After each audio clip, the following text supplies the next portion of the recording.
Karajan Singasari Oleh Kilam Pakuan Anggota Aisyah Dania Inevani Radesa Lubina. Kerajaan Singasari adalah sebuah kerajaan Hindu-Buddha yang berdiri di Malang, Jawa Timur, Indonesia pada abad ke-13 Masehi. Kerajaan ini didirikan oleh Ken Arok yang bergelar Sri Rajasa Batara Sang Amurwa Bumi pada tahun 1222 Masehi. Di bawah kepemimpinan Raja Ken Arok dan penerusnya termasuk Kerajaan Nusapati dan Raja Kartanegara, Kerajaan Singasari memperluas wilayahnya melalui serangkaian ekspedisi militer dan penaklukan. Lokasi Kerajaan Singasari secara geografis berada di tepi Sungai Berantas, Singosari, Malang, Jawa Timur.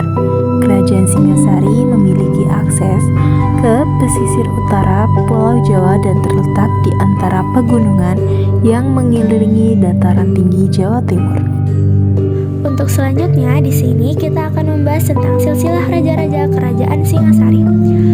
Untuk raja pertama dipimpin oleh Ken Arok pada tahun 1222 sampai 1227 Masehi. Ken Arok sebagai raja pertama Singasari menandai awal berdirinya dinasti baru, yakni dinasti Rajasa atau Rajasa Wangsa. Pada tahun 1227 Masehi, Ken Arok dibunuh oleh seorang suruhan Anusapati yang merupakan anak tiri dari Ken Arok sendiri. Untuk raja kedua di sini dipimpin oleh Raja Anusapati pada tahun 1227 sampai 1248 Masehi. Selama masa pemerintahannya, Anusapati tidak banyak melakukan pembaruan karena terlalu sibuk menyabung ayamnya. Saat dia asyik mengadu ayam, Tohjaya menyabut keris Empu Gandring dan menusuk Anusapati untuk membalaskan dendamnya. Anusapati langsung meninggal di tempat dan didarmakan di Candi Kidal. Selanjutnya di sini dipimpin oleh Raja Tohjaya pada tahun 1248 Masehi. Pada masa pemerintahannya ini tidak berlangsung lama sebab anak Anusapati yang bernama Ranggawuni berusaha membalas kematian ayahnya dengan bantuan Mahisa Cempaka dan para pengikutnya. Ranggawuni berhasil menggulingkan Tohjaya dari tahta dan menduduki singgasana sebagai Raja Singasari ketiga. Setelah itu diduduki oleh raja yang bernama Ranggawuni pada tahun 1248 sampai 1268 Masehi. Pada masa pemerintahannya ini membawa ketentraman dan kesejahteraan bagi rakyat Singasari. Pada tahun 1254 Masehi, Ranggawuni mengangkat putranya yang bernama Kartanegara sebagai Yuwaraja atau Raja Muda di Kediri. Pada tahun 1268 sendiri, Ranggawuni meninggal dunia dan didarmakan di Candi Jago.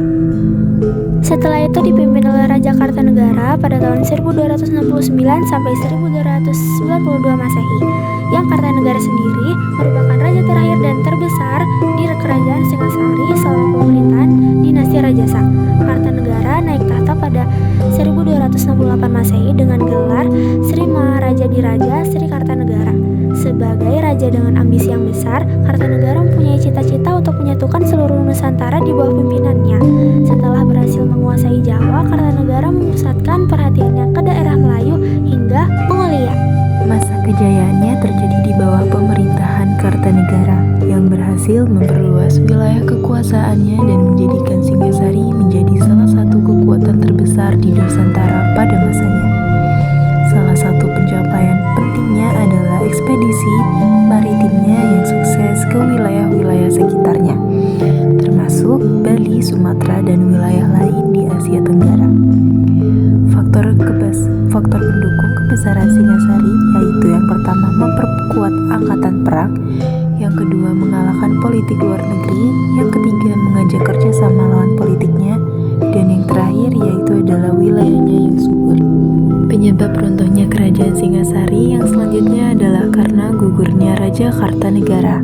Terjadinya serangan secara tiba-tiba dari pasukan Jayakatwang, menyebabkan banyak orang di istana kerajaan gugur. Bahkan hampir semua orang di istana harus gugur, termasuk Raja Kartanegara. Faktor-faktor penyebab yaitu pemberontakan dari dalam negeri, ketidakstabilan politik, dan juga persaingan kekuasaan antara elit penguasa setelah kematian Kartanegara. Akibatnya, kerajaan tersebut mulai digantikan oleh Kerajaan Majapahit sebagai kekuatan dominan di Jawa Timur. Kehidupan politik yang terjadi di kerajaan-kerajaan Singasari berkembang dengan cepat, khususnya ketika pada masa pemerintahan Raja Kertanegara. Hal tersebut dapat kita lihat dari pelaksanaan politik yang ada di dalam maupun di luar negeri pada masa pemerintahan Raja Kertanegara. Adapun politik dalam negeri yang dilakukan antara lain yaitu dengan mengganti penjabat pembantunya.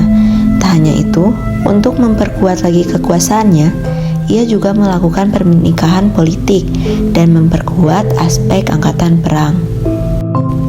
Selanjutnya ada kehidupan ekonomi. Kehidupan ekonomi saat zaman Kerajaan Singasari tergolong cukup maju karena letaknya yang sangat strategis yaitu berada di lembah Sungai Berantas. Hal ini menjadikan tanah yang ada di kawasan tersebut menjadi sangat subur. Oleh karena itulah, mayoritas masyarakatnya bermata pencaharian sebagai seorang petani. Tidak hanya berada di lembah yang subur, Sungai Berantas pada saat itu juga menjadi salah satu lintas perdagangan antara daerah dan wilayah. Kehidupan sosial masyarakat Singasari selalu berubah tergantung kebijakan raja dan kondisi politik kerajaan. Saat Ken Arok memimpin, kehidupan sosial rakyatnya sangat terjamin. Setelah Ken Arok wafat, kondisi masyarakat sempat terguncang akibat konflik politik di antara keluarga kerajaan. Kemudian, pada masa pemerintahan Anusapati, kehidupan sosial rakyat tidak mendapat perhatian. Kehidupan masyarakatnya kembali teratur pada masa pemerintahan Raja Kartanegara. Untuk kehidupan agama di Kerajaan Singasari tidak dapat dilepaskan dari sejarah perkembangan agama Hindu dan Buddha di Indonesia pada saat itu, di mana pada saat itu penganut agama Hindu dan Buddha bisa hidup secara berdampingan dengan damai. Kehidupan budaya yang ada di Kerajaan Singasari tergolong cukup maju. Hal tersebut bisa dibuktikan dengan adanya prasasti yang ditinggalkan sebagai salah satu bukti dari kejayaan Kerajaan Singasari pada waktu itu. Selanjutnya ada candi peninggalan Kerajaan Singasari. Yang pertama ada Candi Kidul, yang kedua ada Candi Singasari, ketiga ada Candi Jawi, yang keempat ada Candi Jayo, dan yang kelima ada Candi Katang Lumbang. Selanjutnya ialah prasasti peninggalan. Yang pertama ada prasasti Singasari dan yang kedua ada prasasti Wurare. Selanjutnya adalah arca peninggalan. Yang pertama ada arca Nusapati, kedua ada arca Kededes, dan yang ketiga adalah arca Joko Dolok.